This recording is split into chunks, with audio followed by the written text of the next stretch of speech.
كلامه المجيد. أعوذ بالله من الشيطان الرجيم. بسم الله الرحمن الرحيم. إنا أرسلناك بالحق بشيرا ونذيرا ولا تسأل عن أصحاب الجحيم. قال المؤلف والمفسر رحمه الله تعالى. وقال الإمام أحمد رحمه الله تعالى: أخبرنا موسى بن داود قال حدثنا فليح بن سليمان عن هلال بن علي عن عطاء بن يسار قال: لقيت عبد الله بن عمرو بن العاص فقلت: أخبرني عن صفة رسول الله صلى الله عليه وسلم في التوراة. فقال: أجل والله إنه لموصوف في التوراة بصفته في القرآن. اب مفسر رحمت اللہ علیہ سورۃ البقرہ کہتے مبارکہ پر ارشاد فرماتے ہیں کہ انا ارسلناک بالحق بشیرا ونذیرا ولا تسأل عن اصحاب الجحیم. جیسے کہ آپ نے پڑھا ہے کہ اللہ تبارک و تعالی نے یہود و نصارہ مشرکی عرب اور جمیع معاندین و معارضین رسالت النبی صلی اللہ علیہ وسلم کا رد فرمایا اور ارشاد فرمایا کہ آپ کی رسالت کے لیے، آپ کی نبوت کے لیے، حقانیت و صداقت کے لیے اتنی بات ہی کافی ہے کہ ہم نے آپ کو بھیجا.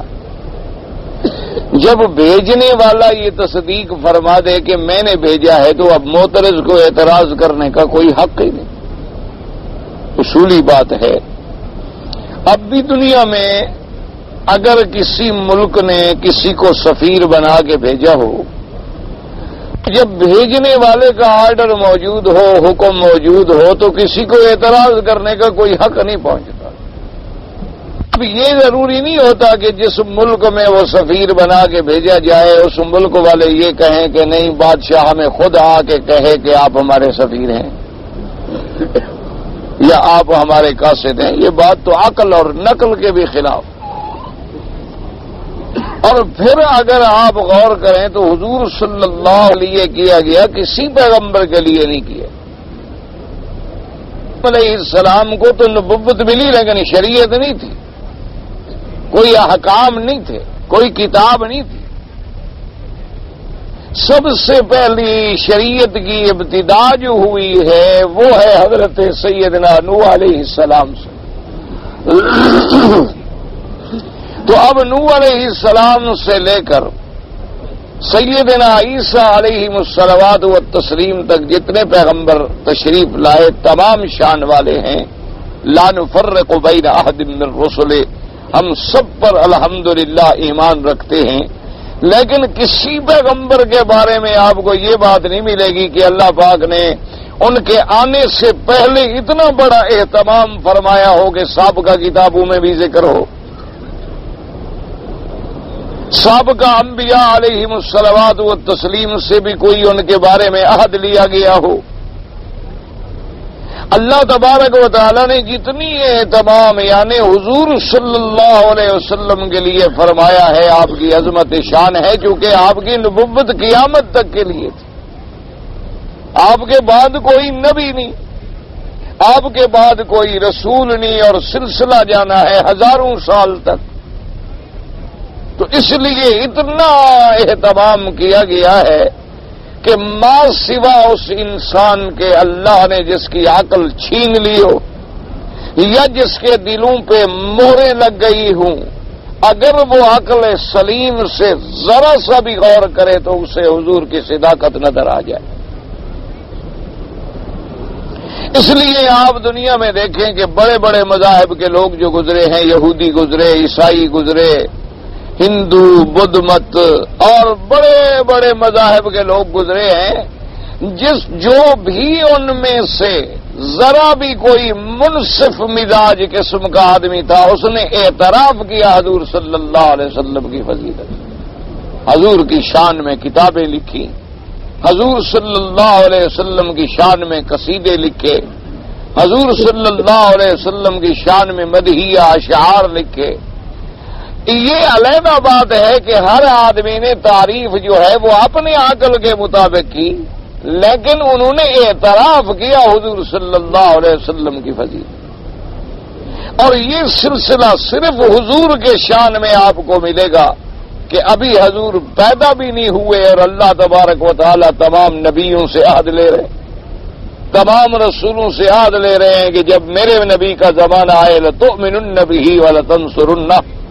کہ ان پر ایمان بھی لے آؤ اور ان کی مدد بھی کرو. حالانکہ اللہ تو جانتے ہیں کہ حضور تو سب سے آخر میں آئیں گے،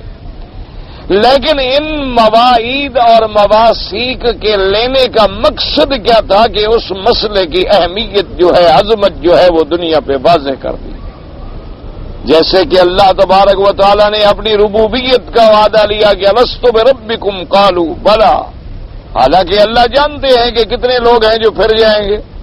کتنے لوگ ہیں جو کافر ہو جائیں گے، کتنے لوگ ہیں جو اللہ کی ربوبیت کا انکار کر دیں گے. لیکن اس مسئلے کی عظمت کے پیش نظر کہ ابھی عالم ارواح ہے اور عالم ارواح میں عہد لیا جا رہا ہے کہ اعتراف کرو کہ تمہارا رب کون ہے، سب نے اقرار کیا کہ اللہ تبارک و تعالی ہی ہمارے رب. اسی طرح بعین ہی حضور صلی اللہ علیہ وسلم کی عظمت نبوت کا مقام اجاگر کرنے کے لیے وَإِذْ أَخَذَ اللَّهُ مِيثَاقَ النَّبِيِّينَ لَمَا آتَيْتُكُم مِّن كِتَابٍ وَحِكْمَةٍ ثُمَّ جَاءَكُمْ رَسُولٌ مُّصَدِّقٌ لِّمَا مَعَكُمْ لَتُؤْمِنُنَّ بِهِ وَلَتَنصُرُنَّهُ. اور اسی طرح پھر تمام کتب سابقہ میں اور تمام کتب منزلہ میں اللہ تبارک و تعالی نے حضور صلی اللہ علیہ وسلم کی صفات کا بیان فرمایا. اور تمام پیغمبر علیہم الصلوات والتسلیم جو تشریف لاتے رہے وہ حضور صلی اللہ علیہ وسلم کے آنے کا ذکر فرماتے. جیسے کہ قرآن مقدس کے اندر یہ آیت مبارک موجود ہے کہ سیدنا عیسیٰ علیہ السلام نے اپنے زمانے میں اپنے حواریین سے اور انصار سے فرمایا وَمُبَشِّرًا بِرَسُولٍ يَأْتِي مِن بَعْدِ اسْمُهُ احمد، کہ اے لوگوں تم انتظار کرو اس زمانے کا کہ جب ایک رسول پیدا ہوں گے اور میرے بعد وہ آئیں گے اور ان کا نام بھی احمد مجتبی ہوگا، محمد مصطفیٰ ہوگا صلی اللہ علیہ وعلی آلہ واصحابہ وسلم تسلیما کثیرا کثیرا. اسی طرح حضور صلی اللہ علیہ وسلم کے صحابہ کا ذکر کیا گیا، حضور صلی اللہ علیہ وسلم کے خلفاء کا ذکر کیا گیا، حضور صلی اللہ علیہ وسلم کے مولد کا ذکر کیا گیا، حضور صلی اللہ علیہ وسلم کی ہجرت کا ذکر کیا گیا، حضور صلی اللہ علیہ وسلم کے صفات کا ذکر کیا گیا، حضور صلی اللہ علیہ وسلم کے عادات کا ذکر کیا گیا. اور حتیٰ کہ سابقہ بادشاہ جو گزرے تھے ان لوگوں نے تو اپنے اپنے تخیلات کے مطابق اور کتابوں کی صفات کے مطابق تصاویر بنا کر بھی اپنے گھر میں رکھ لی تھی کہ اس شکل والا نبی پیدا ہو اور جس کا نام محمد مصطفیٰ ہوگا اور احمد مجتبی صلی اللہ علیہ وسلم. لیکن اس کے بعد بھی اگر کوئی حضور کی نبوت کا انکار کرے تو پھر یہ مانا ہے کہ اس کے دلوں پہ مہریں لگ چکی ہیں. اور یہ ان لوگوں میں ہے کہ ختم اللہ علی قلوبہم وعلی سمعہم وعلی ابصارہم غشاوۃ ولہم عذاب عظیم. اور ایسا کیوں ہوتا ہے؟ یہ بھی میرے اللہ کا نظام ہے. آپ دیکھتے نہیں ہیں کہ دنیا میں کتنے لوگ ہیں ایک چیز کو غلط بھی کہتے ہیں لیکن چھوڑتے بھی نہیں. حالانکہ ان سے جب پوچھا جائے وہ اعتراف کرتے ہیں کہ یہ کام غلط ہے، لیکن اسی کام پر ان کی زندگی کا ایسا ایک مدار بن جاتا ہے وہ اسے چھوڑ نہیں سکتے. آج بھی کتنے لوگ ہیں جن سے پوچھیں گے آپ، وہ آپ کو اقرار کریں گے کہ سود حرام ہے، وہ آپ کو بتلائیں گے کہ سودی معیشت جو ہے ایک انتہائی خطرناک معیشت ہے جو چند لوگوں کو بڑا بنا دیتی ہے اور لاکھوں کی ہلاکت کا ذریعہ بن جاتی ہے، لیکن اس کے باوجود بھی نہیں چھوڑے. تو اسی طرح بہت سارے لوگ ہیں جو یہ مانتے ہیں کہ حضور صلی اللہ علیہ وسلم کی بڑی شان ہے، آپ کی بڑی عظمت ہے، لیکن ایمان نہیں لے آتے. اس لیے اللہ نے فرمایا کہ میرے نبی صلی اللہ علیہ وسلم آپ فکر نہ کریں، آپ اس غم میں نہ پڑیں. انا ارسلناک بالحق، ہم نے آپ کو حق کے ساتھ بھیجا ہے. ہم نے آپ کو بشارت دینے والا بھیجا ہے مومنین کے لیے جنت کی، اور ڈرانے والا بنا کے بھیجا ہے کافروں کو جہنم سے۔ اور اس کے بعد اگر کوئی ایمان نہ لے آئے تو آپ غم نہ کریں، ولا تسألوا عن اصحاب الجحیم، ان جہنمیوں کے بارے میں، کافروں کے بارے میں آپ سے نہیں پوچھا جائے گا کہ یہ اسلام کیوں نہیں لے آئے، یہ ایمان کیوں نہیں لے آئے، یا نعوذ باللہ آپ پر سب لوگوں نے کلمہ کیوں نہیں پڑھ لیا۔ آپ کی ذمہ داری اتنا ہے فإنما علیک البلاغ وعلینا الحساب، آپ کے ذمہ ہے کہ فرائض رسالت کے مطابق آپ میری دعوت کو پہنچا دیں، باقی ان کا حساب لینا، ان کو جزا دینا، ان کو سزا دینا، ان کو پکڑنا، یہ پھر ہمارا اپنا کام۔ تو اسی ضمن میں امام احمد رحمت اللہ علیہ نے یہ روایت نقل فرمائی ہے کہ عطاء ابن یسار فرماتے ہیں کہ میں عبداللہ ابن عمرو ابن العاص سے ملا اور میں نے ان سے کہا کہ اخبرنی ان صفت رسول اللہ صلی اللہ علیہ وسلم فی التورات، میں نے کہا چونکہ آپ تورات کے پڑھنے والے ہیں، مہربانی کر کے مجھے خبر دیں کہ حضور کی صفت تورات کے اندر کیا بیان ہوئی ہے، چونکہ حضور صلی اللہ علیہ وسلم کے زمانے میں تورات موجود تھی، انجیل بھی موجود تھی۔ فقال اجل، انہوں نے فرمایا کہ ہاں میں بتلاتا ہوں،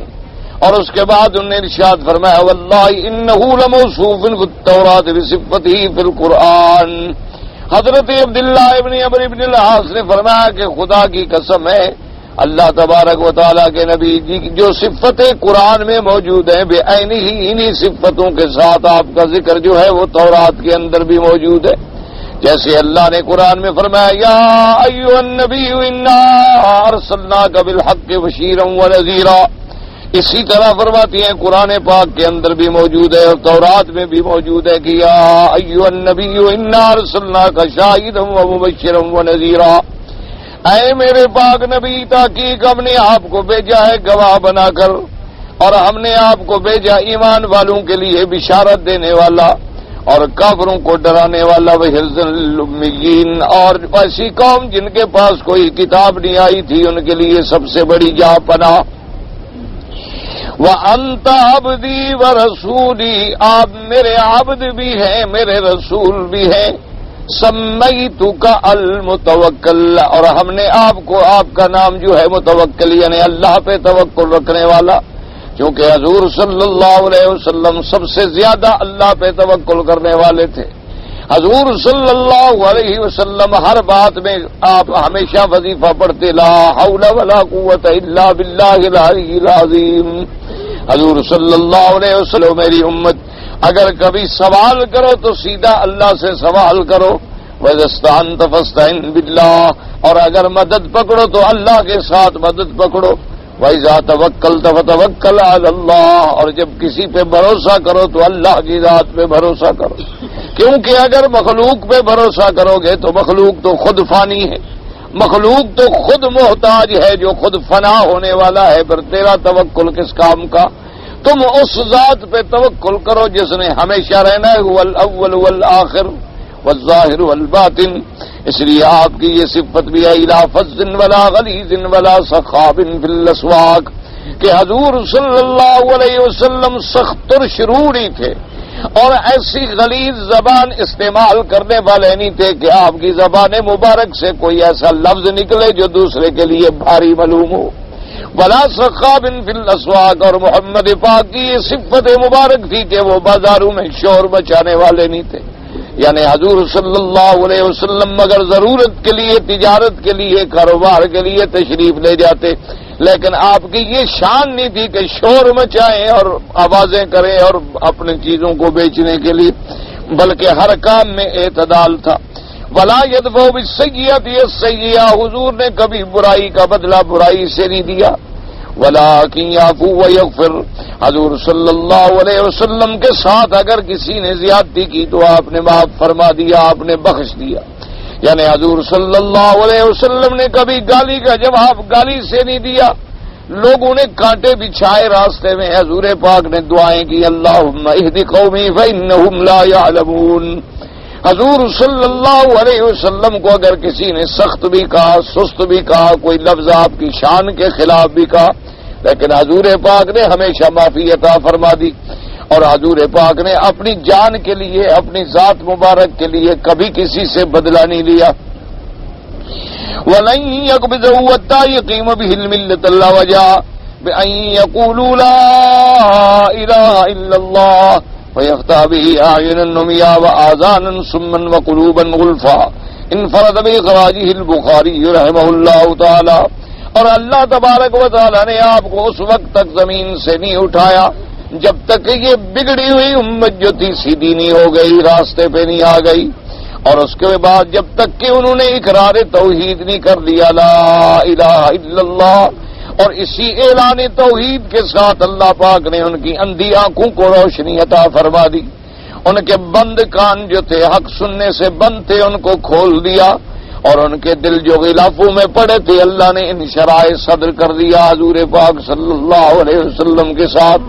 یعنی اللہ تبارک و تعالی نے آپ کو اتنی ہمت دی، اتنی طاقت دی کہ پورے جزیرہ عرب کے اندر اسلام کا پرچم لہرا گیا، اور وہ لوگ جو مشرک تھے وہ موحد بن گئے، وہ لوگ جو ظالم تھے وہ رحماء بینہم کی تصویر بن گئے،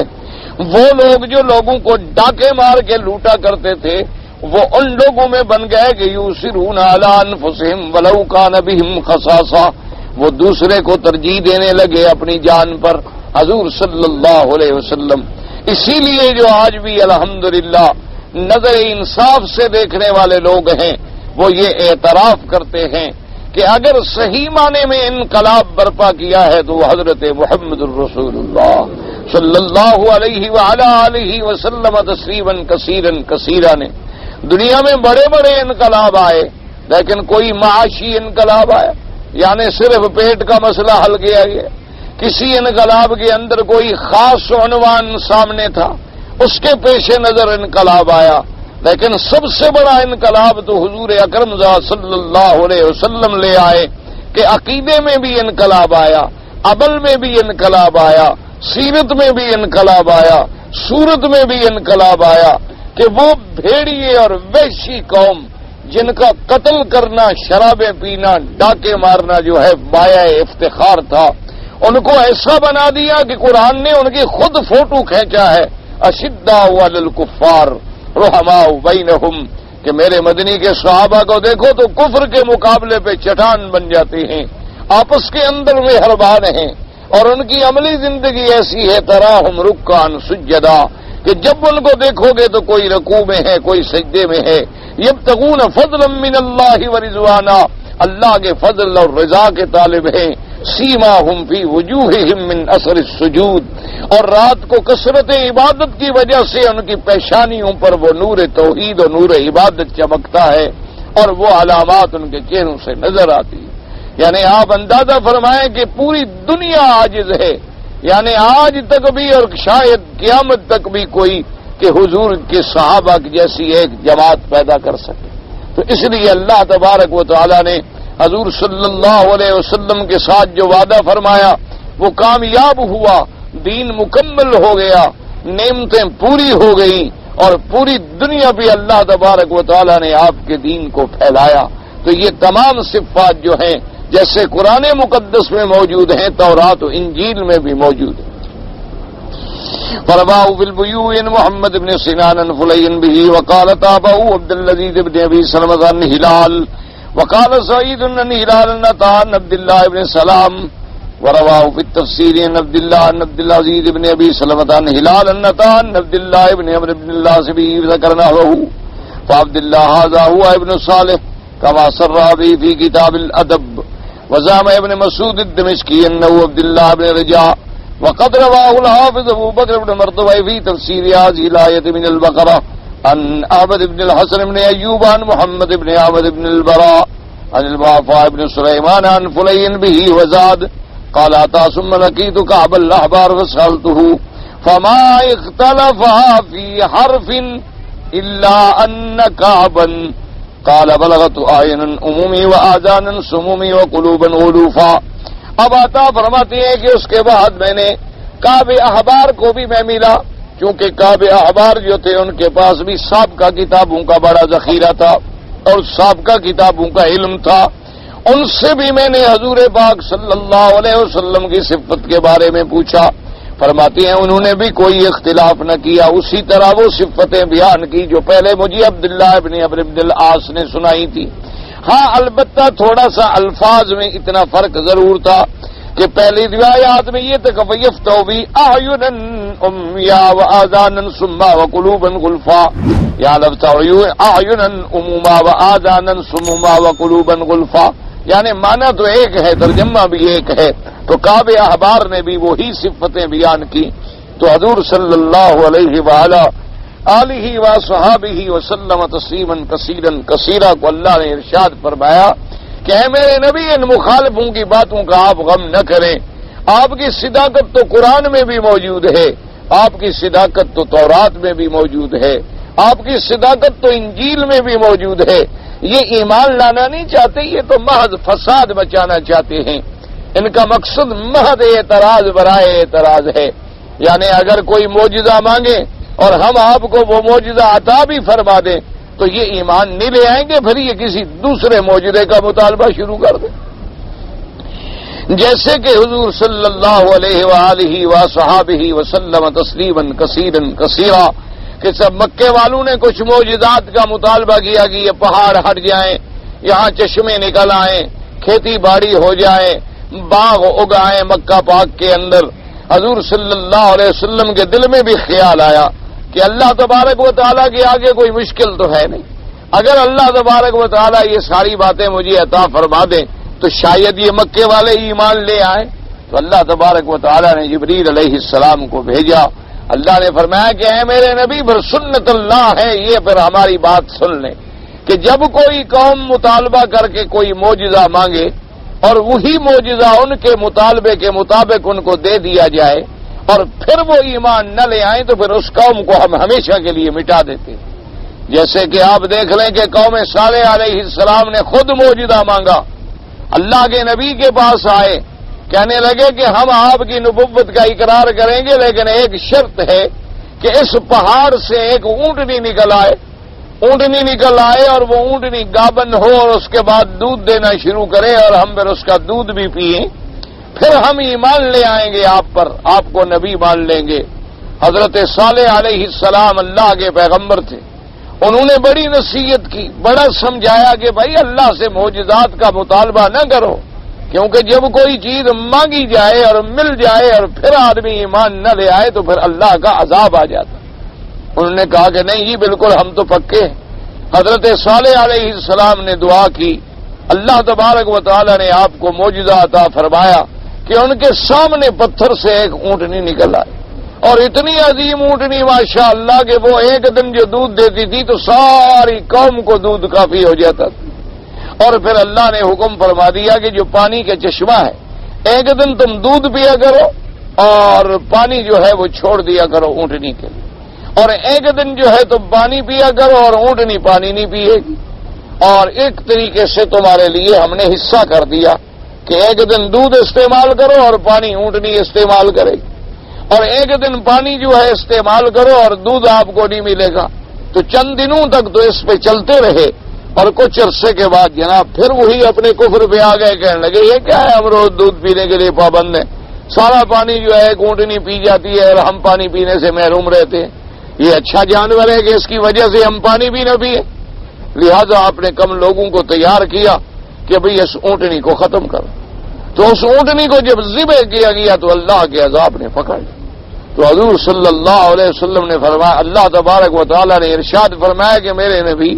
مکے والے بھی جو مطالبات کرتے ہیں ہمارے لیے کوئی مشکل نہیں، ہم تو ہر چیز پہ قادر ہیں. ہم نے اگر چاہا تو طائف میں چشمے نہیں نکال دیے. آج بھی طائف کے چشمے دیکھیں دنیا کے اندر ضرب المثل ہیں. طائف کا موسم دیکھیں ماشاءاللہ تو ضرب المثل ہے. وہاں کے پھل دیکھیں تو ماشاءاللہ اس جیسا انگور دنیا میں نہیں، انار دنیا میں نہیں، گلاب دنیا میں نہیں. تو اگر یہاں 100 میل دور پہاڑوں میں ہم چشمے جاری کر سکتے ہیں اور پھر سب سے بڑا چشمہ مائے زمزم جو ہم نے مکے میں جاری کر دیا ہے تو کیا باقی چشمے جاری کرنے پر ہم قدرت نہیں رکھتے؟ لیکن اگر یہ قوم اسلام نہ لے آئی اور انہوں نے پھر ایمان قبول نہ کیا تو پھر قریش کا بچہ ہمیشہ کے لیے نسلاً ختم کر دیا جائے گا. یا پھر ان کو ان کے حال پہ چھوڑ دیں. جن کے مقدر میں اسلام ہے وہ اسلام لے آئیں گے، جن کے مقدر میں کفر ہے وہ کفر پہ مر جائیں گے، اور نظام عالم ہے وہ چلتا رہے گا. تو حضور صلی اللہ علیہ وسلم نے فرمایا کہ ٹھیک ہے، کیونکہ آپ جانتے تھے کہ یہ ضدی قوم ہے، کہیں معجزات دیکھنے کے بعد بھی ضد پہ نہ آ جائیں، اور ضد پہ آئے تو پھر اللہ کا قہر ٹوٹ پڑے. دیکھا نہیں ہے کہ فرعون کی قوم نے خود اپنی آپ سے مطالبات کیے، خود مطالبات کیے، جب پورے ہو گئے پھر اللہ نے پوری قوم کو غرق کر ڈالا. یہ تو سنت اللہ فی الذین خلوا من قبل ولن تجد لسنت اللہ تبدیلا. اللہ تبارک و تعالیٰ کی جو سنت جاری ہے پھر اس میں کوئی تبدیلی نہیں ہوتی. اسی لیے قومیں جب مانگتی ہیں تو علماء نے لکھا ہے کہ یاد رکھو کہ ہر آدمی احتیاط کرے. مثلا کبھی ہوتا ہے نا کہ آدمی خود کہہ رہے کہ یا اللہ مجھے بس یہ چیز دے دے اور پھر میں تیری نافرمانی نہیں کروں گا، اور اس کے بعد پھر نافرمانی ہوتی ہے تو پھر پکڑ آ جاتی. اللہ تبارک و تعالیٰ بس یہ معافی مانگتا رہے، یا اللہ میں تیرا بندہ ہوں، عاجز ہوں، میں تو اتنا طاقت ہی نہیں رکھتا کہ تیرے احکام کی بجا آوری کر سکوں. ما عبدنا کا حق کا عبادتک، ما عرفنا کا حق کا معرفتک، ما قدرنا کا حق کا قدرک، ما شکرنا کا حق کا شکرک. اللہم لا نحصی ثناء علیک انت کما اثنیت علی نفسک. حضور نے فرمایا کہ ہم نے تیری عبادت نہیں کی مولا جو تیری عبادت کا حق ہے، ہم نے تیری شان کو نہیں پہچانا جو تیری شان ہے، ہم نے تیری معرفت کو نہیں کی حاصل کی جو تیری حقیقی معنوں میں معرفت ہے، اور ہم نے تیری صحیح معنوں میں تیری نعمتوں کا شکر بھی نہیں کیا، بلکہ اللہ ہم تو شکر کرنے کی طاقت ہی نہیں رکھتے کہ تیری نعمتوں کا شکر ادا کر سکیں. اسی لیے حضور پاک صلی اللہ علیہ وسلم نے اپنی امت کو سبق پڑھایا کہ جب بھی دعا مانگو تو کہو اللہم انی اسألک العفو والعافیہ، کہ یا اللہ ہمیں معافی بھی عطا فرما اور عافیت بھی عطا فرما. کیونکہ ہم کون ہیں، ہماری کون سی طاقت ہے. بہت سارے لوگ ہوتے ہیں نا بڑی باتیں پھر اپنے منہ سے نکال بیٹھتے ہیں، یا اللہ یہ میری بیماری چلی گئی تو بس میں ایسا کروں گا. پھر مسئلے پوچھتے رہتے ہیں جی اب کیا کروں، اب تو میں کر نہیں سکتا. کیونکہ جب کام ہو جائے پھر تو بات ختم ہو گئی نا، پھر تو سوال ہی بہتر ہی ہوتا. آپ دیکھیں کہ نئے نئے آدمی جب آتے ہیں اللہ تبارک و تعالیٰ کی مکہ مکرمہ میں، جب نیا آدمی آتا ہے اس کا نماز دیکھو، اس کا روزہ دیکھو، اس کی عبادت دیکھو، اس کا طواف دیکھو، اس کا احترام حرم دیکھو. جب 1 سال گزرے گا پھر دیکھو 20% کمی آ جائے گی، دوسرا سال گزرے گا تو 20% اور بے ادبی آ جائے گی، تیسرا سال گزرے گا تو 20% اور بے ادبی آ جائے گی. جب 4-5 سال کا ہو جائے گا تو السلام ورحمۃ اللہ وبرکاتہ. اور پھر آپ اس کو ہدایت بھی کریں کہ بھائی کیا کرو، اور بھائی یہ عربی نہیں دیکھتے VCR، بڑے آ گیا مولوی ہمیں سمجھانے والے، ان کو کیوں نہیں سمجھاتے؟ یہ نہیں داڑھی مٹاتے، ہمیں کہتے ہیں جی داڑھی رکھ لو. یہ نہیں مٹاتے مکے والے، داڑھی نہیں مٹاتے. یہ سگریٹ نہیں پیتے ہیں، ہمیں کہتے رہتے ہیں سگریٹ مت پیو. حالانکہ ہر آدمی یہ جانتا ہے کہ ہم نے کلمہ ان عربوں کا نہیں پڑھا، ہم نے تو کلمہ محمد الرسول اللہ کا پڑھا ہے. ہمارے لیے نمونہ اور اسوہ جو ہے وہ محمد مدنی کی ذات ہے. اگر یہ عرب ہے کہ محمد سے وفات ہونے تو ہم تیرے، اگر یہ بھی محمد مدنی کے غلام بنیں گے تو پھر ہم ان کے غلام ہوں گے، پھر ہم ان کے غلاموں کے بھی غلام بننے کے لیے تیار ہو جائیں. اور اگر انہوں نے خود دین محمد مصطفیٰ کو چھوڑ دیا تو سب سے زیادہ پہلے تو یہ پکڑے جائیں گے، کیونکہ یہ تو اللہ تبارک و تعالیٰ کی سنت جاریہ. جیسے اللہ نے فرمایا کہ میرے نبی کی بیوی ہو یا نساء النبی لستن کاحد من النساء، خبردار تم لوگوں کی عورتوں کی طرح نہیں ہو، تم میرے محمد کی بیویاں ہو. تمہارے گھروں میں قرآن اترتا ہے، اگر تم نے غلطی کی تو تمہیں دگنا عذاب دوں گا، اگر تم سے کوتاہی ہوئی تو تمہیں تو ہم زیادہ پکڑیں گے. وجہ کیا ہوتی ہے؟ اللہ تبارک و تعالی رحمت فرمائے. اور اسی طرح خود قرآن پاک نے فرمایا کہ دیکھو کہ جب ہم کسی بندے کو پکڑ لیتے ہیں،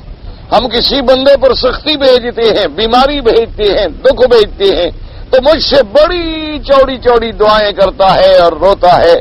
اور جب ہم وہ تکلیفیں ہٹا دیتے ہیں انمنا علی الانسان اعرض بجانبنا بنا بجانب، اور جب ہم اس میں نعمتیں بھیج دیتے ہیں، مشقتیں ہٹا لیتے ہیں، ہمیں ایسے بھول جاتا ہے، یاد ہی نہیں کہ میرا کوئی خدا ہے، یاد ہی نہیں کہ میرا کوئی پیدا کرنے والا ہے، یاد ہی نہیں کہ کوئی نماز بھی ہے، کوئی فرض اللہ بھی ہے، کوئی روزہ بھی ہے، کوئی حج بھی ہے، کوئی زکوٰۃ بھی ہے. پھر ایسے بھول جاتا ہے کہ وہ یاد ہی نہیں کرتا. اللہ تبارک و تعالیٰ سے دعا کریں کہ اللہ تبارک و تعالیٰ ہمیں صراط مستقیم پہ رکھیں اور اللہ تبارک و تعالیٰ ہمیں امتحان اور ابتلاؤں سے بچائیں، معافی عطا فرمائیں، کیونکہ ہم بالکل عاجز ہیں اور ہم بالکل ناکارہ ہیں، اور ہم آج اس دور میں گزر رہے ہیں جو قیامت کے قرب کا دور ہے، اور یہ دور ابتلاء و فتن ہے۔ یہ ایسا دور ہے کہ اگر کوئی آدمی 10ویں حصے دین پر بھی عمل کر رہا ہے تو شکر کرو کہ اللہ تبارک و تعالیٰ کی رحمت سے چلو کوئی دین کے نام لینے والا تو ہے، کیونکہ جب فتنے ہر طرف سے کھلے ہوئے ہوں، حرام عام ہو جائے، کفر عام ہو جائے، بدعات دین بن جائے، کرتا ہے وہ تو چھوٹا آدمی ہے، جو نماز پڑھتا ہے وہ تو چھوڑے، وہ تو دکے نسی ملا قسم کا گھرانہ ہے، اور جن کے گھروں میں قرآن شریف پڑھا جائے وہ تو یہ سمجھ لوگ اللہ رحمت کرے 1400 سال پرانے لوگ ہیں۔ آج یعنی عزت کی علامت کیا ہے کہ جن کے گھروں میں پردہ نہ ہو، جن کے گھروں کے اندر VCR چلتے ہوں، جن کے گھروں میں فلمیں چلتی ہوں، جن کے گھروں میں ڈانس فلور ہوں، جن کی لڑکیاں غیروں کے ہاتھوں میں ہاتھ ڈال کے ڈانس کرتی ہوں، کلبوں میں جاتی ہوں، ہوٹلوں میں بیٹھتی ہوں، دوپٹے جن کے اڑتے ہوں، نئے سال منائے جائیں تو جن کو اپنی اور پرائی بیوی کا پتہ نہ ہو، اپنی اور پرائی بیٹی اور بہن کا پتہ نہ ہو، یہ بڑے آدمیوں کی علامات ہیں۔ تو اس دور میں اگر کوئی حیا کرتا ہے، نماز پڑھتا ہے، روزہ رکھتا ہے تو شکر کرو، سمجھو ماشاءاللہ وہ تو کوئی مجاہد ہے، وہ تو کوئی بہت بڑے جہاد پہ ہے کہ اب بھی خدا کا نام لیتا ہے۔ تو اس لیے اللہ تبارک و تعالی نے فرمایا کہ آپ کی صفتیں ہر جگہ موجود ہیں، اگر کوئی نہ مانے تو نہ ماننے والوں کا قصور ہے، اس میں آپ پر تو کوئی سوال نہیں آئے۔ فرماتے ہیں وَلَن تَرْضَىٰ عَنكَ الْيَهُودُ وَلَا النَّصَارَىٰ حَتَّىٰ تَتَّبِعَ مِلَّتَهُمْ قُلْ إِنَّ هُدَى اللَّهِ هُوَ الْهُدَىٰ وَلَئِنِ اتَّبَعْتَ أَهْوَاءَهُمْ بَعْدَ الَّذِي جَاءَكَ مِنَ الْعِلْمِ مَا لَكَ مِنَ اللَّهِ مِنْ وَلِيٍّ وَلَا نَصِيرٍ الَّذِينَ آتَيْنَاهُمُ الْكِتَابَ يَتْلُونَهُ حَقَّ تِلَاوَتِهِ أُولَٰئِكَ يُؤْمِنُونَ بِهِ وَمَن يَكْفُرْ بِهِ فَأُولَٰئِكَ هُمُ الْخَاسِرُونَ۔ اللہ تبارک و تعالیٰ فرماتی ہیں وَلَن تَرْضَىٰ عَنكَ الْيَهُودُ وَلَا النَّصَارَىٰ حَتَّىٰ تَتَّبِعَ مِلَّتَهُمْ،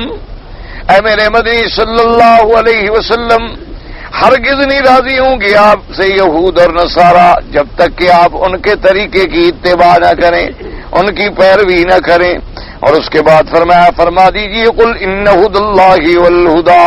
کہ ہدایت کا راستہ تو وہی ہے جو میرے اللہ تبارک و تعالی نے راستہ بتلایا ہے۔ اور اس کے بعد پروردگار عالم نے فرمایا فَلَنِ اتَّبَعْتَ أَهْوَاءَهُمْ بَعْدَ الَّذِي جَاءَكَ مِنَ الْعِلْمِ، اور اگر تو نے بفرض موال ان کی خواہشوں کی پیروی کی اور اتباع کی بعد اس کے کہ آپ کو اللہ نے علم عطا فرمایا، نبوت اور رسالت عطا فرمائی، مَا لَكَ مِنَ اللَّهِ مِنْ وَلِيٍّ وَلَا نَصِيرٍ، پھر نہیں ہوگا کوئی آپ کا اللہ کی طرف سے نہ کوئی اعانت کرنے والا نہ مددگار۔ الذین آتیناہم الکتاب یتلونہ حق تلاوتہ، وہ لوگ جن کو ہم نے کتاب دی اور اس کو پڑھتے ہیں صحیح معنوں میں پڑھنا، اولئک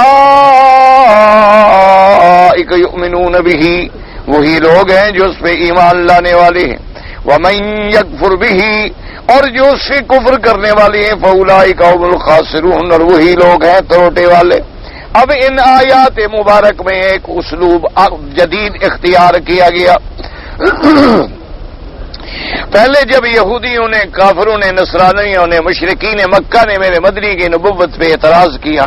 کہ بھئی اللہ ہم سے خود بات کرے کہ میرا نبی ہے، یا وہ نشانی لے آئیں جو نشانی ہم مانگیں، ہم مطالبہ کریں، اللہ نے اس کا جواب دیا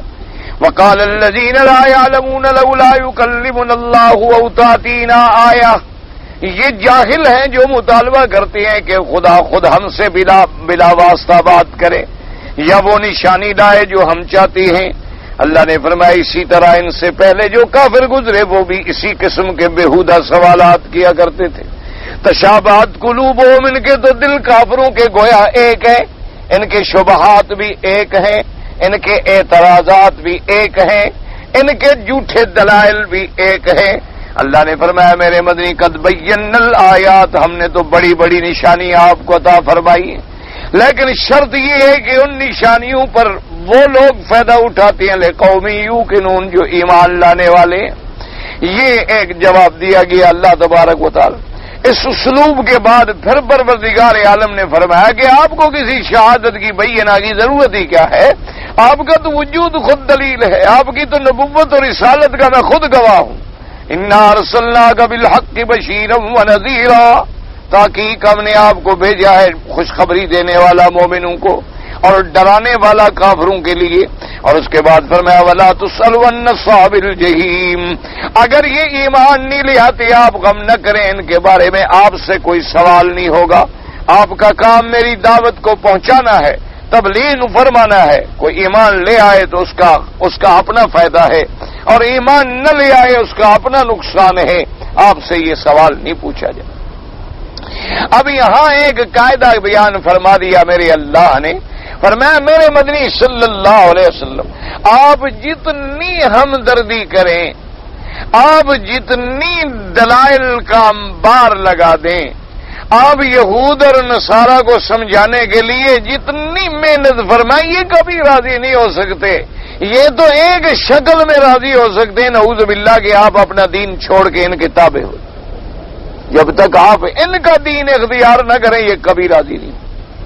اور ان کا دین اختیار کرنا جو ہے وہ تو محال ہے، وہ تو کبھی حضور کر ہی نہیں سکتے،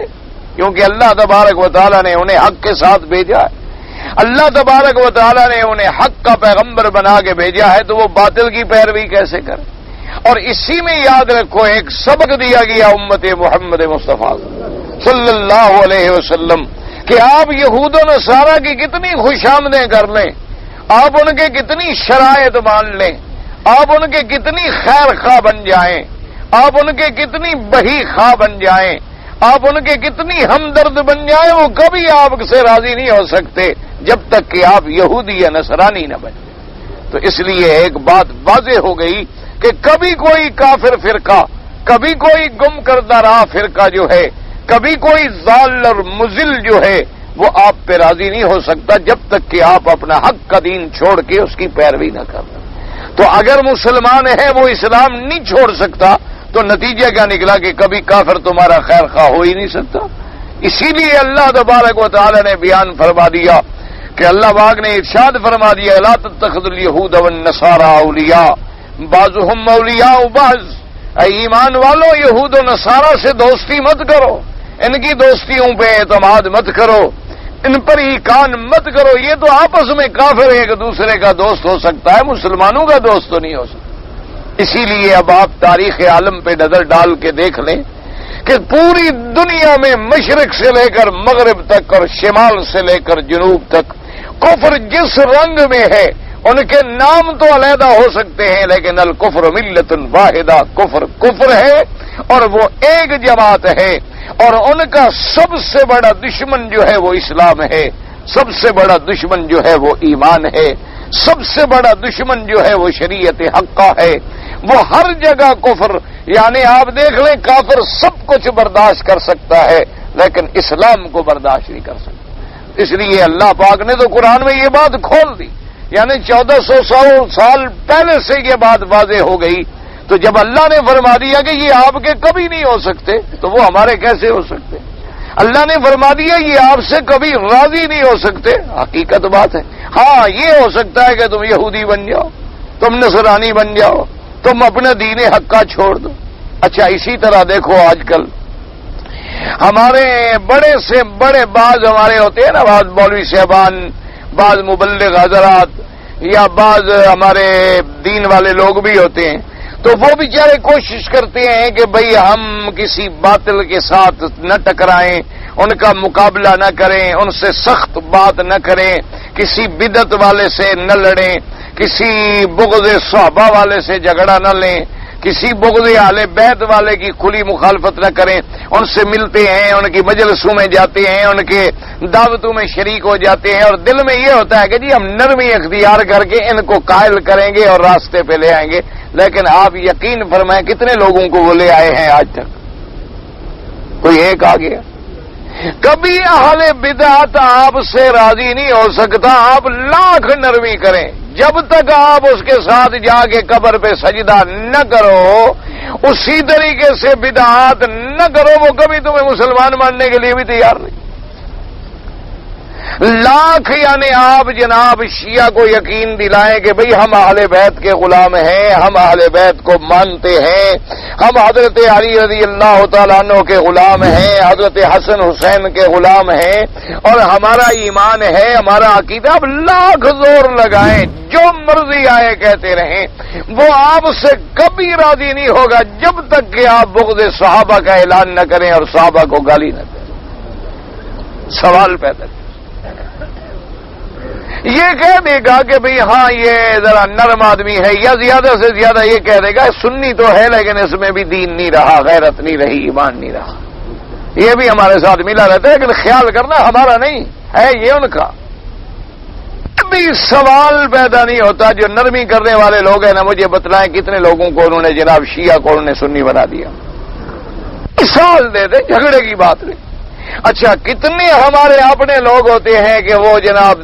کوئی کل خانی ہو تو کہتے یار جھگڑا مت کرو، ٹھیک ہے بدعت ہی ہے تو بدعت ٹھیک ہے، لیکن بس ایک رواج بن گیا ہے، آدمی مر جاتے ہیں تیسرے دن کل خانی ہوتی ہے، اب نہ جائے یار جھگڑے ہوں گے، برادری ناراض ہوگی، اور اس کے بعد یہ ہے کہ فتنے کھڑے ہو جائیں گے، چپ کر کے چلے جائیں گے، چلو زیادہ سے زیادہ یار تقویٰ کرنا ہے تو چاول شاول نہ کھانا، چپ کر کے بیٹھ شیٹ کے آ جانا۔ اچھا آپ جائیں، آپ بیٹھ جائیں، آپ چاول نہ کھائیں، جب آپ اٹھیں گے وہ کہیں گے دیکھا نہیں وہاں بھی ہے سانو خوش کرنا آیا ہی، کبھی وہ راضی نہیں ہو۔ سوال پیدا اسی طریقے سے بعد ہمارے سنی ہیں، پکے سنی، اہل سنت والجماعت، نسلن بعدن نسلن سنی، یعنی باپ سنی، دادا سنی، خاندان سنی، لیکن مجلسوں میں جا کے شریک ہو جاتے، مجلس میں جائیں گے، ان کے ذاکروں کی باتیں سنیں گے، ان کے مولویوں کی تقریریں سنیں گے، کیا او جی ہماری دوستی ہے، ہمسائے ہیں، ہم جانتے ہیں حضرت ہیں تو شیعہ ہیں تو جھوٹے، ہمیں پتہ ہے بالکل جھوٹے لوگ ہیں، ہمیں پتہ ہے ان کے ذاکر جو ہے نا جی وہ بھی جھوٹ بکتے ہیں، نہ داڑھی ہے، نہ نماز ہے، نہ روزہ ہے، ہمیں پتہ ہے جی، بس ہاتھ کنٹھے کلابے پہنے ہوئے ہیں، جھوٹ بولتے ہیں، اور جی دوستی ہے، ہم چلے جاتے ہیں کبھی کبھی تاکہ ہمارا تعلق قائم رہے، اور پھر ہم ان کو حق کی بات پہنچائیں گے، کتنوں کو حق پہنچایا اور کتنے کو لے آئے۔ ہمیشہ سے یاد رکھو کہ حق بات کے لیے آپ کو کھل کے بات کرنی پڑے گی، ایک بات یاد رکھو۔ اچھا اس کا نتیجہ کیا ہوگا کہ آپ جس دن اللہ کی توحید، مثلا مسجد میں آپ امام ہیں، خطیب ہیں، مولوی ہیں، مقرر ہیں، واعظ ہیں، کچھ ہیں، جس دن آپ نے کھل کے توحید بیان کی نا جی، اسی دن جھگڑا تو شروع ہو جائے گا، لیکن اسی دن لوگ آپ کے ساتھ جڑنا بھی شروع ہو جائے۔ اگر 50 آدمی آپ کو گالی دے گا تو 50 آپ کا ساتھی بھی بن جائے، اسی دن بات شروع ہو۔ اس دن آپ حق کی بات کریں گے، حق کا مسئلہ سنائیں گے، سوال پیدا نہیں ہوتا کہ اس کا اثر نہ ہو، سوال پیدا نہیں ہوتا کہ اس کا اثر نہ۔ اگر یہ نرم پالیسی ہوتی نا جی، پھر تو مکے والے حضور کی خدمت میں آ گئے، حضور کی خدمت میں آئے کہنے لگے جی آپ ایسا کریں، 1 سال آپ ہمارے مذہب کو اختیار کر لیں، 1 سال آپ کا مذہب ہم مان لیتے ہیں۔ تو مکے والوں نے باقاعدہ حضور صلی اللہ علیہ وسلم سے آ کے کہا کہ جی 1 سال کے لیے مذہب تقسیم کر رہے تھے، 1 سال آپ کا دین چلے گا، ہمارا مذہب ختم، 1 سال پھر آپ ہمارے مذہب پہ رہیں، آپ کا دین ختم۔ اچھا بعد میں کچھ یوں بھی آگے انہوں نے کہا اچھا جی آپ ایسا کریں کہ آپ اپنی کام تو کریں، اپنا کام ضرور کریں، لیکن ہمارے خداؤں کا نام نہ لیں، مہربانی، بس ہمارے خلاف تردید نہ کریں۔ آپ لوگوں سے یہ کہیں کہ بھئی اللہ کو مانو، مجھے نبی مانو، مجھے پیغمبر مانو، میرا کلمہ پڑھ لو، لیکن یہ نہ کہو کہ یہ مشرک ہیں، یہ جہنمی ہیں، یہ کافر ہیں، یہ لات و بلگندے ہیں، یہ بت ہیں، یہ بات نہ کریں، پھر بھی ہم آپ کے ساتھ گزارا کرتے ہیں۔ حضور نے فرمایا کیا بدبخت ہو، کیا کہتے ہیں، اگر تم سورج اور چاند بھی لا کے میرے ہاتھ میں رکھ دو تو میں ٹھوکر مار دوں گا، میں اللہ کی توحید نہیں چھوڑ سکتا۔ تو جب حضور نے اب توحید کی بات شروع کی، اب ایک ایک موتی نکلنا شروع ہوا، کبھی صدیق آئے، کبھی علی آئے، کبھی عثمان آئے، کبھی بلال آئے، کبھی 10 ہوئے، پھر 20 ہوئے، پھر 35 ہوئے، پھر 40 ہوئے، پھر ہجرت شروع ہوئی، دین حبشہ پہنچ گیا، پھر ہجرت شروع ہوئی، مدینہ پہنچ گیا، پھر میرا مدنی مدینہ پہنچ گیا، پھر اسلام پھیلنا شروع۔ تو جب تک آپ حق کی بات نہیں کریں گے کافر کبھی آپ سے راضی نہیں ہوگا۔ یہ بات ہمیشہ پلے باندھ لو، بالکل اپنے دماغ میں رکھ لو، اللہ کا فیصلہ ہے ولن ترضی عنک الیہود ولا النصارى۔ نہ ایمان سے کہو ہمارے مسلمانوں نے ان کی طرح داڑیاں منڈائیں، ان کی طرح سوٹ پہنے، ان کی بولی انگریزوں والی، ان کی طرح سود کھایا، ان کی طرح کلب بنائے، ان کی طرح ہوٹل بنائے، بار بنائے، شراب خانے بنائے، ہر کام میں ان کی نقل کر لی، لیکن وہ راضی ہو گئے ہر کام میں، یعنی جو وہ چاہتے تھے نا جی۔ بعض تو ہمارے نقل کرنے والے ان سے بھی ایک قدم آگے نکل گئے، انہوں نے اپنی لڑکیوں کو منی سکرٹ پہنائی، مسلمانوں نے بھی پہنائی، وہ اپنی لڑکیوں کو بے پردہ کر کے بازاروں میں لے گئے، مسلمان بھی لے گئے، وہ اپنی لڑکیوں کو ڈانس کلب میں لے گئے، مسلمان بھی لے گئے، انہوں نے شراب پیا، انہوں نے شراب پیا، انہوں نے خنزیر کھایا، انہوں نے بھی خنزیر کھایا، انہوں نے سود کھایا، انہوں نے بھی سود کھایا، انہوں نے بھی بینکوں پہ ایمان رکھا، انہوں نے بھی بینکوں پہ ایمان رکھا، اور جو کام انہوں نے کیے تھے بعین ہی کاپی بن گئے، بلکہ دیکھ کے آپ یہ فیصلہ نہیں کر سکتے کہ یہ انگریز ہے یا مسلمان ہے، لیکن اس کے باوجود وہ آپ پہ راضی ہو گئے۔ وہ آج بھی کہتے ہیں نہیں یہ مسلمان کا ملک ہے، اس کو تو رگڑا لگاؤ،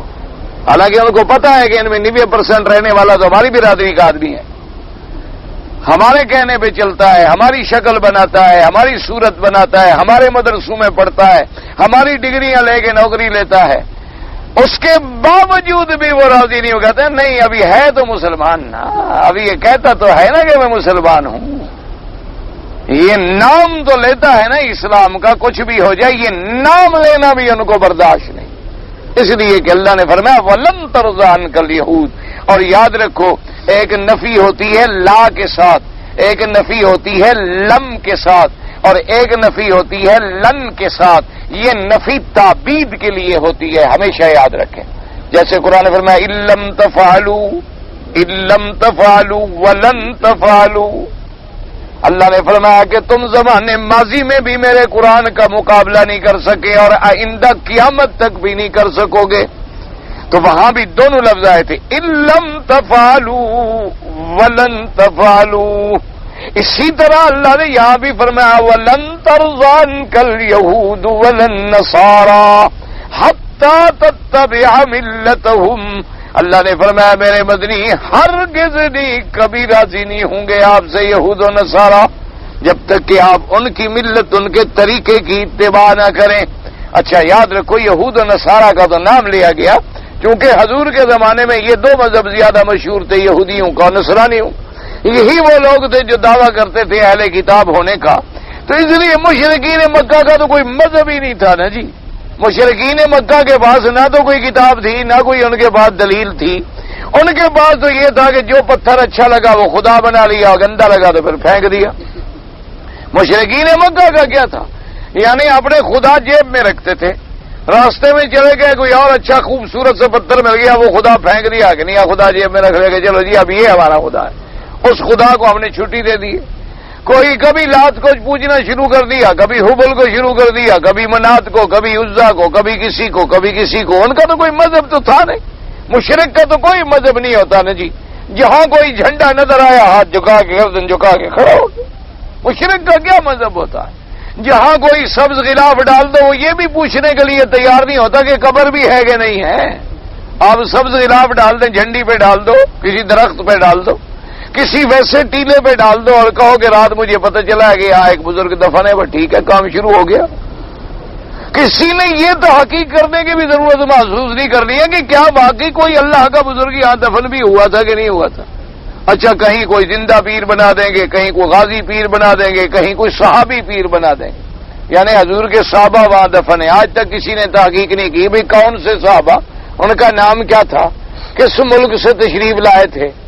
اور کب یہاں پہنچے تھے، کس سن میں پہنچے، اس کی تو ضرورت ہی نہیں ہے نا، کیونکہ ہم نے سجدہ کرنا ہے، ہمیں جھنڈا چاہیے۔ اچھا اور جھنڈا نہ ملے تو لوہے کا ایک پنجا لگا دو، وہ اس کو شروع ہو جائیں گے. اگر وہ نہ ملے تو ایک کالا کپڑا باندھ دو، سبحان اللہ، وہ کالا جھنڈا بن جائے گا. وہ نہ ملے تو کسی گھوڑے پہ کپڑا ڈال دو، وہ دلدل شریف بن جائے گا. کیوں؟ مشرک کا کوئی مذہب نہیں ہوتا. مشرک تو ہوتا ہے اپنی خواہشوں کی پیروی کرنے والا. البتہ یہود اور نصارہ دعوے دار تھے کہ ہمارا دین ہے، ہماری ملت ہے، ہمارے پاس تورات ہے، ہمارے پاس انجیل ہے. اور پھر اللہ نے ان پڑھے لکھے لوگوں کا نام لیا. فرمایا ان پڑھے لکھے لوگوں کا یہ حال ہے کہ جب ان کے دین پہ نہ چلو تو راضی نہیں ہوں گے، تو یہ مشرک کب راضی ہوں گے؟ اس لیے اللہ تبارک و تعالیٰ نے ان کا نام لے لیا. ورنہ مجوسی ہے، ورنہ کوئی رافض ہیں، ورنہ خوارج ہیں، ورنہ جتنے آپ کے آغا خانی ہیں، جتنے آپ کے باطل فرقے ہیں، وہ کبھی راضی نہیں ہوتے. قادیانی ہیں، آپ لاکھ ہمدردی کر لیں لیکن جب تک آپ ان کی جماعت میں شامل نہیں ہوں گے وہ آپ سے راضی نہیں ہوں گے. اس لیے فرمایا ولن ترضى عنك اليهود ولا النصارى حتى تتبع ملتهم. دعا کریں اللہ ہمیں ملت اسلام پہ رکھے. اللہ تبارک و تعالی اپنی رحمت سے ہمیں فرق باطلہ سے بچائے. کہتے ہیں جی کہ ایک عورت نے حج کیا اور اس دنوں میں اس کو حیض کی تکلیف شروع ہو گئی، تو اس کا حیض جو ہے تقریباً 15 ذی الحج کو جا کے ختم ہوا، وہ پاک ہوئی اور اس کے بعد اس نے غسل کیا، صاف ہو کے طواف زیارت کر لیا. ٹھیک ہے، کوئی بات نہیں. مسئلہ بھی اسی طرح ہے کہ جب عورت حیض کی حالت میں ہو، جب بھی وہ پاک ہو، یعنی وہ 15 کو پاک ہو، 16 کو پاک ہو، 20 کو پاک ہو، جب بھی پاک ہو، پاک ہونے کے بعد غسل کر کے پاک ہو کے طواف زیارت کر لے، اپنی صفا دو، بس اس کے بعد اس پر کوئی دم نہیں، کچھ نہیں. کیونکہ یہ حیض کا جو معاملہ ہے، ان اللہ کتب علی بنات آدم، یہ اللہ کی طرف سے آدم کی بیٹیوں پہ لکھا گیا، اس میں اس کے اپنے ہاتھ میں تو نہیں ہے، نہ اس کا کوئی قصور ہے، نہ اس کے بس میں ہے.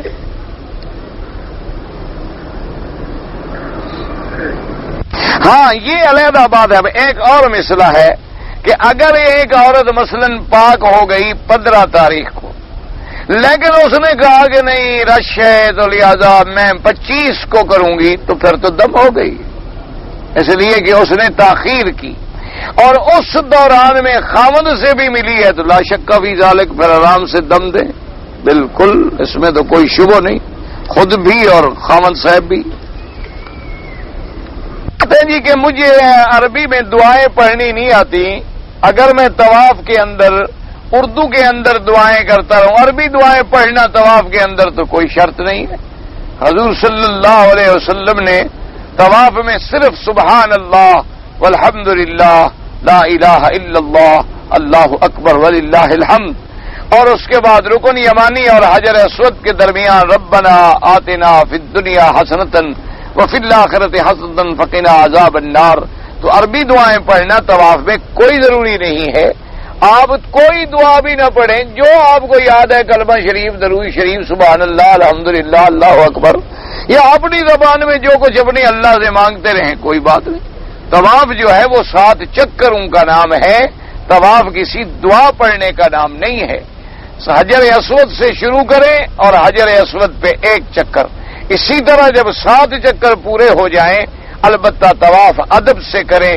نظر نیچے رکھیں اور یہ سمجھیں کہ میں گویا نماز کی حالت میں ہوں، کیونکہ طواف جو ہے یہ بھی نماز کے حکم میں ہے. یعنی جیسے نماز بغیر پاکی کے نہیں ہو سکتی، طواف بھی بغیر طہارت کے نہیں ہو سکتا. فرق صرف اتنا ہے کہ نماز میں بولنے کی اجازت نہیں ہے، طواف میں کلام کی اجازت ہے. لیکن طواف میں بھی کلام وہ کیا کریں جو کلام ضروری ہو. کوئی کلام، کسی نے مسئلہ پوچھ لیا، کسی نے کوئی بات پوچھ لی، کسی نے نماز کے بارے میں پوچھ لیا،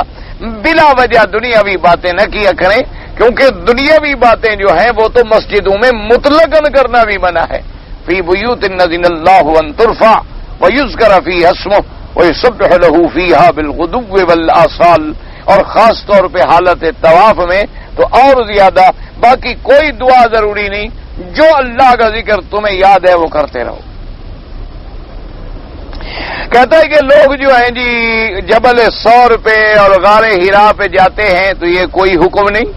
کوئی شریعت کا مسئلہ نہیں، اور نہ ہی کوئی صحابہ رضوان اللہ علیہم اجمعین کے عمل سے یہ بات ملتی ہے کہ بھئی جب وہ بعد میں مکہ شریف آئے تو وہ غار ثور پہ تشریف لے گئے یا غار حرا پہ تشریف لے گئے، یہ کوئی مسئلہ نہیں، نہ اس کا کوئی حکم ہے اور نہ ہی صحابہ رضوان اللہ علیہم اجمعین کے عمل سے کوئی بات ثابت ہے، تو اس لیے وہاں جانا جو ہے کوئی ضروری نہیں، کوئی مسئلہ ہی نہیں، کوئی حکم ہی نہیں۔ کہتا ہے میں نے مینا میں 2 دن قیام کیا اور تیسرے دن واپس آ گیا، کنکریاں بھی نہیں ماری، تو ایک دم جو ہے آپ کو ادا کرنی ہوگی۔ آپ کو چاہیے تھا کہ آپ تیسرے دن بھی وہاں رہتے اور کنکریاں مارتے۔ اگر آپ معذور تھے، کوئی عذر تھا، تو پھر کسی کو وکیل بناتے۔ یہ تو نہیں کہ جب چاہا چلے گئے اور جب چاہا آ گئے، اور جب گرمی لگی تو اٹھ کے آ گئے اور سردی لگی تو اٹھ کے چلے گئے۔ یہ تو حج نہ ہوا، پھر پکنک ہوئی، یہ تو پھر ہمارا یعنی ایک سیر ہے۔ یہ دل کیا تو عرفات چلے گئے، دل کیا تو مینا چلے گئے، نہ کیا تو جا گئے واپس آ گئے، دل کیا تو 12 کو طواف کر لیا، نہ کیا 1 مہینے کے بعد دیکھا جائے گا کر لیں گے، کیا یار کرنا ہی ہے نا۔ اور ہم تو مکے میں رہتے ہیں، پھر کہتے ہیں ہم تو مکے میں رہتے ہیں، یعنی جو مکے میں رہے وہ زیادہ غلطی کرے۔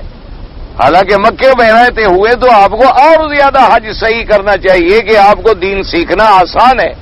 آپ کو مسئلہ سمجھنا آسان ہے بنسبت باہر کے آنے والوں کے لیے۔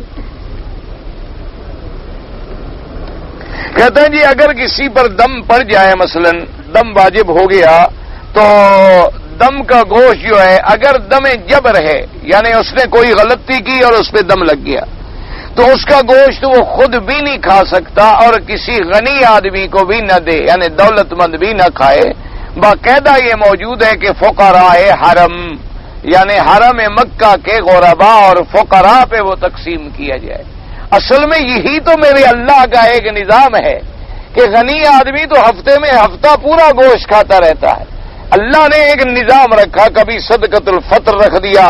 کبھی اللہ پاک نے قربانی کی عید رکھ دی، کبھی اللہ تبارک و تعالی نے کسی کو غلام آزاد کرنے کا جرمانہ فرما دیا، کسی کو 60 مسکینوں کو کھانا کھلانے کا جرمانہ فرما دیا، کسی پر کوئی دم آ گیا تاکہ غرباء اور فقراء کو بھی اس طریقے سے کھانا مل سکے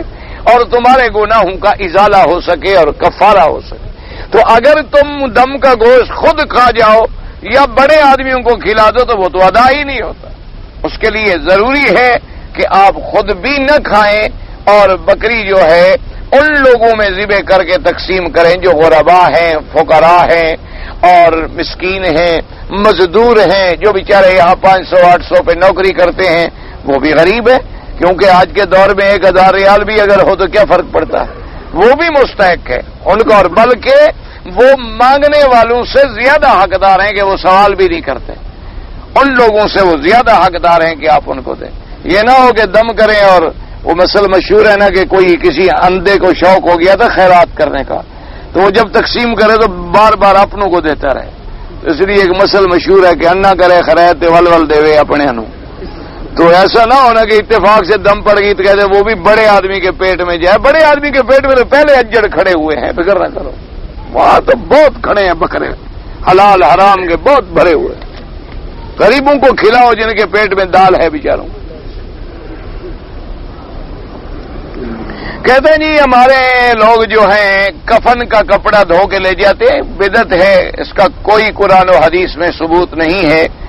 اگر میرے بھائی یہ کوئی دین کا عمل ہوتا نا تو سب سے پہلے حضور حکم دیتے۔ دیکھو نا جب حضور صلی اللہ علیہ وسلم نے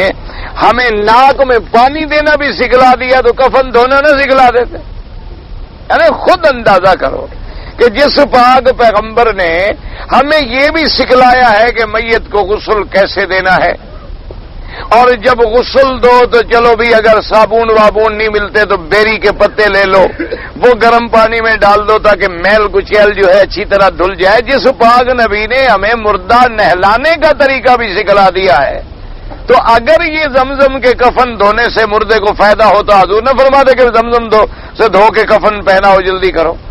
اور پھر جو لوگ مکے میں فوت ہوئے ان کے لیے تو زمزم کا کفن دھونا مشکل بھی نہیں تھا، اچھا مدینہ منورہ میں جو لوگ فوت ہوئے ان کے لیے بھی کوئی مشکل نہیں تھا۔ تو اس لیے یہ بدعات ہے، لوگوں نے ایک رواج پکڑ لیا ہے کہ جی برکت والا پانی ہے، بالکل ایمان ہے برکت والا پانی ہے، لیکن یہ برکتیں تو تب اثر کریں گی جب خاتمہ ایمان پہ ہوگا، جب اعمال صالحہ ہوں گے، جب ایمان پہ خاتمہ ہی نہ ہو، ہمارے صالحہ نہ ہوں، مثلا کل کوئی ہندو رام چندر مر جائے، تم جا کے اس کو یہ کفن پہنا دو زمزم والا، تو جنت میں چلا جائے گا؟ سیدھا جہنم میں جائے گا، بلکہ فرشتے اور ڈنڈے ماریں گے کہ یہ پاک چیز نے پلیت کو کیوں پہنا دی۔ وہ تو اور زیادہ ڈنڈے لے کے آ جائیں گے کہ یہ فاسق فاجر بد قسم کا آدمی، اور تم نے اس کو زمزم جیسا پاک پانی یہاں اس پلیت میں ڈال دیا، وہ تو اور زیادہ سزا دیں گے۔ تو اس لیے یہ کوئی مسئلہ نہیں ہے، ایسے لوگوں نے ایک رواج ہے بن گیا ہے، اب روکو تو وہابی، ہاں اگر مسئلہ ہے، کوئی وہابی کا ہے، کوئی گلابی کا ہے، جو مرضی ہے۔ اپنی عورت کے ساتھ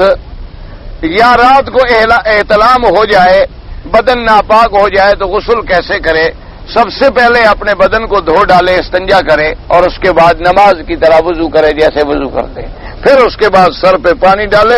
اور کوشش کرے کہ ہر بال میں ہر جگہ پانی پہنچ جائے، بس وہی غسل کرتا ہے۔ اس آدمی کو نماز جنازہ میں کچھ پڑھنا نہ آتا ہو تو جو کچھ آتا ہے وہ پڑھتا رہے اور دعائے جنازہ سیکھنے کی کوشش کرے، یعنی فی الحال جو کچھ بھی اس کو آتا ہے، جو بھی آتا ہے وہ پڑھتا رہے، اور اتنے دیر میں آہستہ آہستہ دعا بھی سیکھ لے تاکہ اللہ تبارک و تعالیٰ اس کو صحیح معنوں میں جنازہ جو ہے پڑھنے کی توفیق عطا فرمائے۔ کوئی مشکل نہیں میرے بھائی، ہمت کرو۔ اصل میں لوگ مشکل یہ ہے شرم کرتے ہیں۔ اچھا، میں ایک آدھا آدمی ایسا بھی جانتا ہوں ماشاءاللہ، وہ ہمیشہ نماز ماشاءاللہ صف اول میں پڑھتا ہے، اس کو بھی جنازہ نہیں آتا۔ اچھا، اب کئی دفعہ میں اس کے ساتھ کھڑا ہوں تو میں زور سے پڑھتا ہوں، چلو بھی یہ کوئی لفظ تو سیکھ لے، لیکن اب وہ بھی ایسا حضرت ہے کہ اس نے بھی اب گھوم شروع کر دیا، پڑھتا کچھ نہیں، مجھے پتا ہے اس کو نہیں آتا۔ اب کیا کریں بھائی، میں کوشش کرتا ہوں اللہ کے بندے چلو ایک لفظ تو سیکھ لے، ایک لفظ، چلو ایک ہی دعا، اللہم اغفر